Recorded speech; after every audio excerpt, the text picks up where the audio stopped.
தலைவர் என்கின்ற பிம்பத்தை மிகப்பெரிய ஒரு போராளியை நாங்க முன்னிறுத்தி தான் இவ்வளவு வேலை செஞ்சுட்டு இருக்கோம். அதை நீங்க புறந்தள்ளிட்டு நானே செஞ்சேன் அப்படின்னு காட்டிக்க வர்றது வந்து அது எங்களுடைய சென்டிமெண்ட்டே டிஸ்டர்ப் பண்ற மாதிரி இருக்கு. அவர் சீட் கேட்டாரா இல்லையா?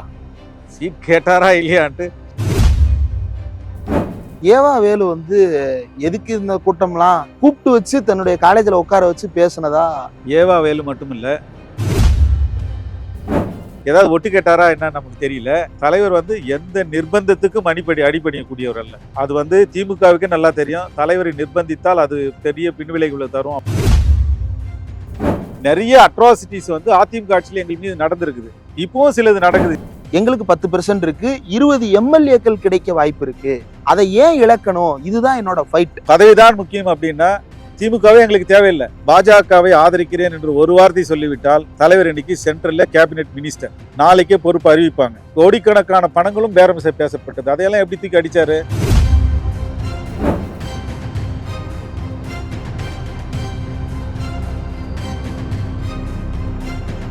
பேரலை நேயர்களுக்கு வணக்கம். இன்றைக்கு நம்மோடு நேர்காணலுக்காக சிறப்பு விருந்தினராக விடுதலை சிறுத்தைகள் கட்சியினுடைய துணை பொதுச் செயலாளர் கௌதம சன்னா அவர்கள் நம்மோடு இணைந்திருக்கிறார். அவரோடு பேசலாம். சார் வணக்கம். வணக்கம்.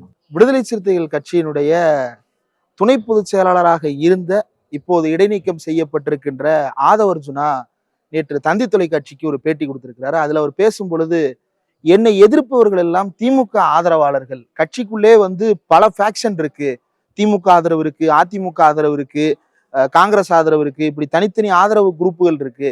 அதுல மீடியால பேசக்கூடிய ஒரு 4-5 பேர் தான் இருக்கிறாங்க. அவங்க எல்லாருமே திமுக ஆட்கள். அவங்க தான் என்னை குறி வச்சு அவதூறு பரப்ப ஆரம்பிச்சாங்க அப்படின்ற குற்றச்சாட்டை முன் வச்சிருக்கிறாரு. ஒரு துணை பொதுச் செயலாளரா நீங்க அதை எப்படி பாக்குறீங்க? இல்லை, இது ரொம்ப ஆச்சரியமா இருக்குது எனக்கு. ஏன்னா நடவடிக்கை எடுத்தது வந்து தலைவர் உயர்மட்ட குழுவினுடைய விவாதத்தின் அடிப்படையில் தான் அவர் நடவடிக்கை எடுத்திருக்கிறாரு. அந்த நடவடிக்கைக்கு வந்து தலைவர்கிட்டையும் உயர்மட்ட குழுக்கிட்டையும் பதில் சொல்லலாம். அப்படி இல்லைன்னா அறிக்கை மூலமா அவர் வந்து தனது பதிலை சொல்லிட்டு மேற்கொண்டு என்ன முடிவு எடுக்கிறத பற்றி கட்சிக்கு ஒரு அவகாசம் கொடுக்கலாம். ஆனால் அதை விட்டுட்டு மீடியாக்கிட்ட போயிட்டு இந்த மாதிரி பேசிட்டு இருக்கிறது வந்து ரொம்ப வருத்தம் அளிக்குது. அவர் என்ன நினைக்கிறாருன்னா, அவர் மீது எடுக்கப்பட்ட நடவடிக்கைக்கு வந்து தனிப்பட்ட முறையில் காழ்ப்பின் அடிப்படையில் அவர் மீது நடவடிக்கை எடுக்கப்பட்டதாக அவர் இப்போ வந்து கட்டமைக்க முயற்சி செய்கிறாரு.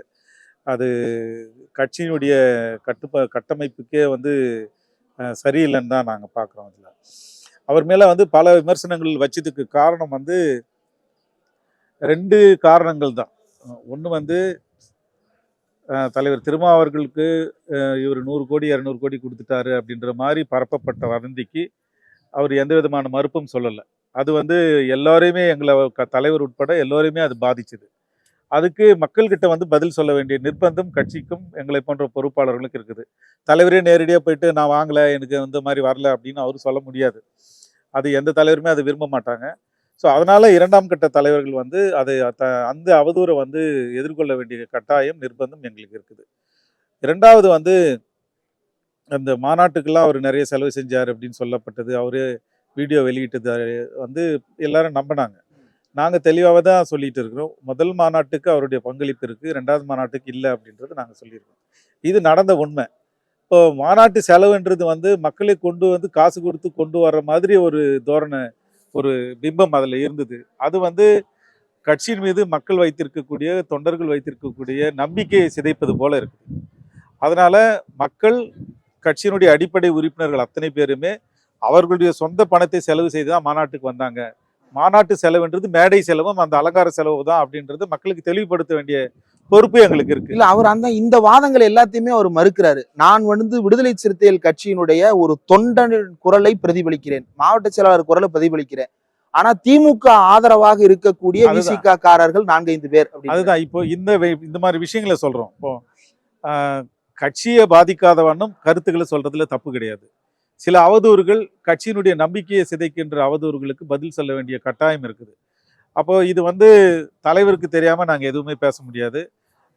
உயர்மட்ட குழுவில் பேசப்பட்ட விஷயங்கள், சில விஷயத்தை வெளியில சொல்லலாம், சில விஷயத்தை வெளியில சொல்லக்கூடாது அப்படின்ற அடிப்படையில் சில கருத்துக்களை மட்டும் நாங்கள் வெளியில சொல்றோம். அப்போ அந்த கருத்துக்களை சொல்வது வந்து அவர் இத்தனை நாட்கள் கட்டமைச்சிருந்த அந்த சில செய்திகள் எல்லாம் பொய்யாகுது அப்படின்னும் போது, இந்த மாதிரி விஷயங்களை பேசுறவங்க அத்தனை பேரும் திமுக ஆதரவாளர்கள் அப்படின்னு சொல்லிட்டு முத்திரை குத்தி ஒரு அடையாளப்படுத்துவது என்பது ரொம்ப ஒரு சீப்பான ஒரு பாலிடிக்ஸா நாங்க பார்க்குறோம். கட்சிக்குள்ள நிறைய குழுக்கள் இருக்குன்றாரு. நிறைய குழுக்கள் எல்லாம் ஒண்ணும் இல்ல. கட்சி வந்து ஒரே கட்சி தான், ஒரே குழு தான்.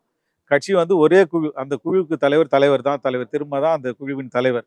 அதாவது விடுதலை சிறுத்தைகள் என்கின்ற கட்சி, விடுதலை சிறுத்தைகள் என்கின்ற குழுவின் தலைவரே தலைவர் திரும்ப தான். இப்போ பல குழுக்கள் அப்படின்னு இருக்கிறது, இது எதை சொல்ல நிரூபிக்க முயற்சிக்கிறாருன்னா, இவரு திமுகவை எதிர்த்து பேசிட்டாரு, திமுக அணியை எதிர்த்து பேசிட்டாரு. நாங்க கட்சி நலனை சார்ந்து, உயர்மட்ட குழு எடுத்த முடிவை சார்ந்து, தலைவர் திருமா அவர்கள் அறிவித்த முடிவை மக்களிடத்தில் சேர்க்க வேண்டும் என்கின்ற அடிப்படையில் பார்க்கும்போது, திமுக கூட்டணியில் இருக்க வேண்டும் என்பது தலைவரின் நிலைப்பாடு. இந்த நிலைப்பாட்டை ஆதரிக்க வேண்டியதா 2ஆம் கட்சி தலைவருடைய கடமையும் பொறுப்பும். இப்ப இந்த கடமையை நாங்க செய்யும்போது, நீங்க திமுக கூட்டணி திமுகவுக்கு தான் இதை செய்றீங்க அப்படின்னு சொல்லுவது என்பது ரொம்ப ரொம்ப வந்து கட்சியினுடைய கட்டமைப்பை குலைப்பதாக இருக்குது. இல்ல மதுரையில 25 அடி கம்பத்தை 45 அடியா உயர்த்துறதுக்கு கூட முடியல. போலீஸ் தடியடி நடத்துது. 40 பேர் மேல எஃப்ஐஆர் போட்டிருக்கு. அவங்க வாழ்க்கையவே அழிச்சிருக்கு. இத கூட உடைச்சு பேசுறதுக்கு உரிமை இல்லைன்னா இது ஜனநாயகமா அப்படின்னு கேக்குறாரு. அதாவது இப்ப மதுரையில நடந்த அந்த அந்த கொடிக்கம்ப பிரச்சனைக்கு தலைவர் வந்து நாடு தழுவிய அளவுல ஒரு ஆர்ப்பாட்டத்தை அறிவிச்சிருக்காரு. மதுரையிலேயே அவர் தலைமை ஏற்று நடத்தக்கூடிய ஆர்ப்பாட்டம் நடக்குது. திமுக ஆட்சியிலே தான் அதிகபட்ச போராட்டங்களை திமுக அரசாங்கம் யார்கிட்ட வந்து எதிர்கொண்டதுன்னா, விடுதலை சிறுத்தைகள் கட்சிகிட்ட தான் எதிர்கொண்டது. இதெல்லாம் ஜனநாயகமான்னு கேக்குறாரு. இதே ஜனநாயகம் தான். நாங்க வந்து திமுகவுடைய இந்தியா கூட்டணியில் இருக்கிறமே தவிர, கூட்டணியே ஆட்சியில் அங்கம் வகிக்கல விடுதலை சிறுத்தைகள். எங்களுடைய எம்எல்ஏக்கள் 4 பேர் சட்டமன்றத்தில் இருக்கிறாங்க, அவ்வளவுதான்.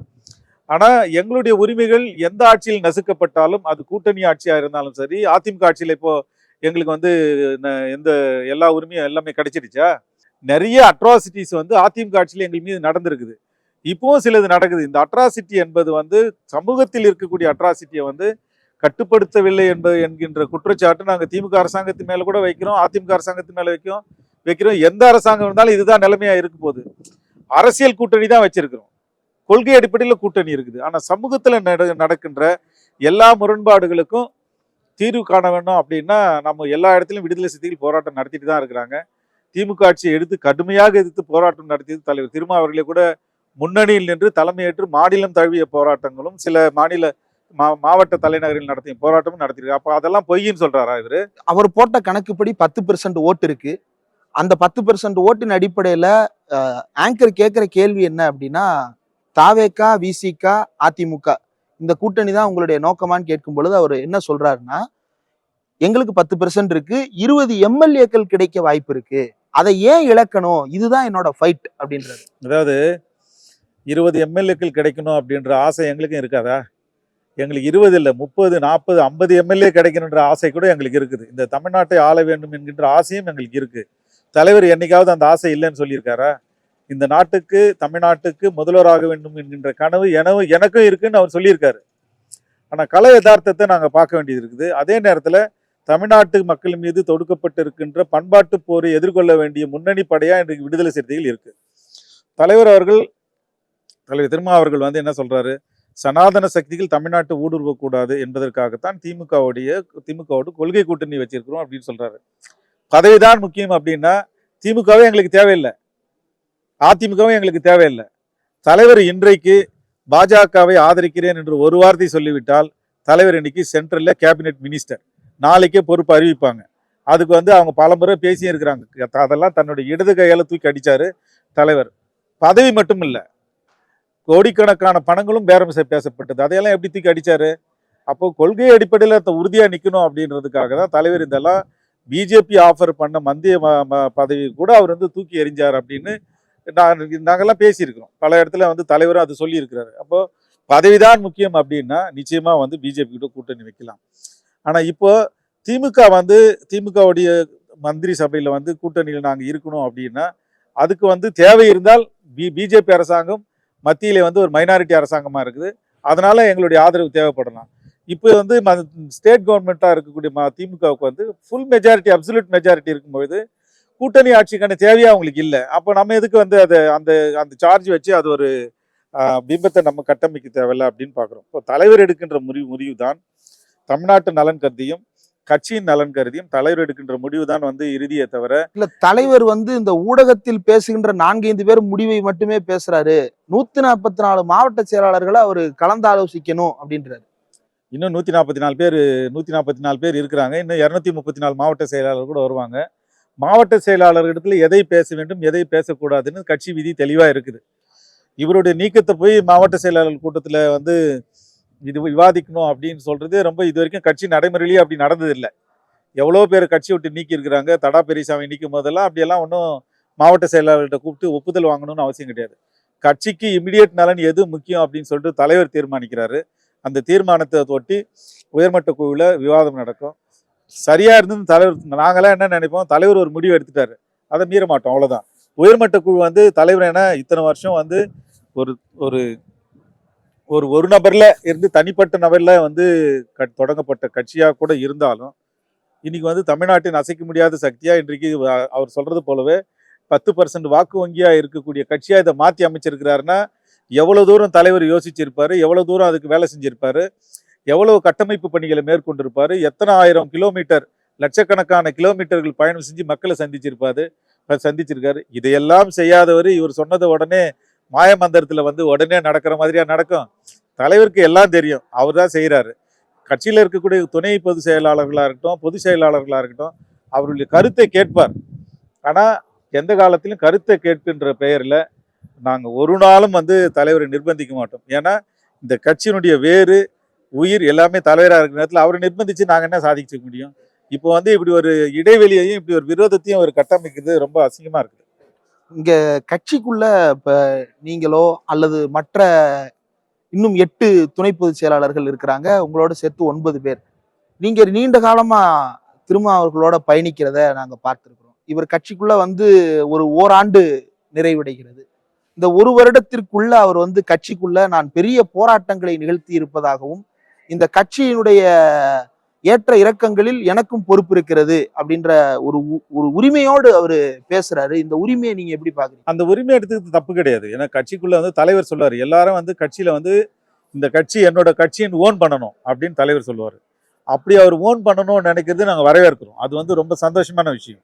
இது என்னோட கட்சி அப்படின்னு சொல்றது அவருக்கு உரிமை இருக்குது. ஏன்னா கட்சியில் அவர் வந்து இப்போ உறுப்பினராக இருக்காரு, அதே நேரத்தில் துணை பொதுச் செயலாளராகவும் இருக்கிறார், இடைநீக்கம் தான் செய்யப்பட்டிருக்காரு. கட்சி அவர் ஓன் பண்றது தப்பு இல்லை. ஆனா நான் தான் இது எல்லாத்தையும் மாற்றி அமைச்சேன் அப்படின்னு சொல்றது மூலமா தலைவர் என்கின்ற பிம்பத்தை ஒரு ஒரு மிகப்பெரிய ஒரு போராளியை நாங்கள் முன்னிறுத்தி தான் இவ்வளோ வேலை செஞ்சுட்டு இருக்கோம். அதை நீங்க புறந்தள்ளிட்டு நானே செஞ்சேன் அப்படின்னு காட்டிக்க வர்றது வந்து எப்படி சரியா இருக்க முடியும்? அது எங்களுடைய சென்டிமெண்ட்டே டிஸ்டர்ப் பண்ற மாதிரி இருக்குது. அவர் சீட் கேட்டாரா இல்லையா? சீட் கேட்டாரா இல்லையான்ட்டு அது உயர்மட்ட கோயிலையே பேசி முடிவு பண்ண ஒரு விஷயம். அவர் கேட்டது உண்மைதான், அதுல இன்னும் சந்தேகம் இல்லை. அதுக்குள்ள நிறைய தேவையில்லைன்னு நினைக்கிறேன். அவர் இப்ப இல்லைன்னு சொல்றாருன்னா அவர் கட்டி அமைச்ச போயில அதுவும் ஒண்ணு, இது அவ்வளவுதான். ஏவா வேலு வந்து எதுக்கு இந்த கூட்டம்லாம், கூட்டணிக்குள்ள சலசலப்பு வந்துடாதா அப்படின்னு அவருடைய கருத்தை கூப்பிட்டு வச்சு தன்னுடைய காலேஜில் உட்கார வச்சு பேசினதா சொல்றாரு. ஏவா வேலு மட்டும் இல்லை, திமுகவில் இருக்கக்கூடிய பல அமைச்சர்கள் வந்து தலைவர்கிட்ட பேசுவதில் விருப்பம் கொண்டவர்கள். தொலைபேசியிலும் பேசுவாங்க, நேர்லேயும் பேசுவாங்க. அவங்க வந்து தனியா 2 பேர் உட்காந்து பேசிக்கிறாங்க அப்படின்னா அந்த இடத்துல யாரும் ஒட்டு கேட்க முடியாது. இல்ல அவங்க பேசுவாங்கன்னா திமுக தலைமையினுடைய அழுத்தத்தை தலைவருக்கு பாஸ் பண்றதுக்காக வருவாங்க. அப்படியெல்லாம் கிடையாது. இப்போ முதல்வர் கூட தான் தலைவர் பேசுறாரு தனியா. அவங்க 2 பேரும் என்ன பேசினாங்கன்னு எங்களுக்கே தெரியாது. அப்ப இவருக்கு மட்டும் எப்படி தெரியும்? ஏவாவிலும் இவரும் அப்படிதான் தலைவரும் இந்த விஷயத்தை தான் பேசியிருப்பாங்கன்னு யாருக்கு தெரியும்? அவங்க 2 பேரும் தனியா பேசுந்தா அப்போ ஏதாவது ஒட்டு கேட்டாரா என்ன நமக்கு தெரியல. 2வது தலைவர் வந்து எந்த நிர்பந்தத்துக்கும் அடிபணியக்கூடியவர் அல்ல. அது வந்து திமுகவுக்கே நல்லா தெரியும். தலைவரை நிர்பந்தித்தால் அது பெரிய பின்விளைவுகளை தரும் அப்படின்றதுக்காக அவர்கிட்ட எப்பவுமே ஒரு நட்போடு தான் பழகுவாங்களே தவிர, தலைவர் என்ன சொல்லியிருக்காரு, அவர் 6ஆம் தேதி நிகழ்ச்சிக்கு போகக்கூடாது அப்படின்னு சொல்லிட்டு தலைவர் எடுத்த முடிவு தான். திமுகவினுடைய எந்த முடிவும் இல்லை. அப்போ தலைவர் சொன்ன வார்த்தையை வந்து பொய்ன்னு சொல்ல வராரா? இதனால தலைவர் வந்து மக்கள் மத்தியில இருந்து எப்பவுமே பொய் பேச மாட்டாரு, தொண்டர்கள்கிட்ட பொய் பேச மாட்டாரு. உண்மையே பேசி பழக்கப்பட்ட தலைவர் வந்து பொய் பேசுவது போல இவர் காட்டுறாருன்றது ரொம்ப வருத்தமா இருக்குது. அவர் வந்து இன்ன வரைக்கும் கட்சியில வந்து இருக்காரு. நாங்க தலைவர் வந்து அவர் அடிப்படை உறுப்பினர் பொறுப்புலேருந்து அவர் நீக்கல. அப்போ கட்சியுடைய தலைவரை நீங்கள் உண்மையாக நேசித்தால், நட்போடு இருந்தால், அது போல தான் நீங்க வந்து பேசணுமே தவிர இது போல காயப்படுத்துற மாதிரி பேச வேணாம்னு நான் கேட்டுக்கிறேன். பொதுவா நடவடிக்கை எடுத்ததற்கு பிறகு தலைவர் அவரை கூப்பிட்டு பேசுவார்களா அல்லது நீக்கப்பட்டவர்கள் வந்து தலைவரிடம் விளக்கம் கொடுப்பார்கள்? பொதுவா நீக்கப்பட்டவங்க வந்து ஒரு அறிக்கை கொடுப்பாங்க தலைவர்கிட்ட. தலைவர் அதை வந்து நடவடிக்கை குழுன்னு ஒன்று தனியா இருக்குது. ஒழுங்கு நடவடிக்கை குழுன்னு ஒன்று இருக்குது. அந்த குழுக்கு அந்த அறிக்கை போகும். அவங்க கூடி விவாதித்து அந்த அறிக்கையின் மூலமா அவங்க ஒரு அறிக்கை தயாரித்து உயர்மட்ட குழுவுக்கு கொடுப்பாங்க. அதை வந்து பார்த்துட்டு எது சரியில்லை தப்பு அப்படின்னு பார்த்துட்டு விவாதித்து அதுக்கப்புறம் நீக்கிறதா அல்லது தொடர்வதா அப்படின்ற முடிவு எடுப்பாங்க. உயர்மட்ட குழு அந்த முடிவை கொடுத்தாலும் இறுதி அதிகாரத்தை முடிவை தலைவர் தான் எடுப்பார். அப்போ இத்தனை ப்ராசஸ் இருக்கு. இந்த ப்ராசஸை மீறி நடவடிக்கை எடுத்ததுக்காகவே தலைவர் யாரையும் கூப்பிட்டு நேரடியாக வந்து நீ என்னப்பா சொல்ற அப்படின்னு கேட்க மாட்டார். அது முறையாக வந்து கட்சியினுடைய விதிகள் புரிஞ்சுக்கிட்டு இருந்தால் கட்சிக்கு வந்து அவர் அறிக்கை கொடுக்க வேண்டியிருக்கும். அந்த அறிக்கை வந்து ஒழுங்கு நடவடிக்கை குழு தான் விசாரித்து முடிவு தலைவருக்கு அறிக்கை கொடுக்கும். இதுதான் முறை. ஓகே. நிறைய விஷயங்கள் பகிர்ந்துட்டீங்க. இவ்வளவு நேரம் ஒதுக்கி இந்த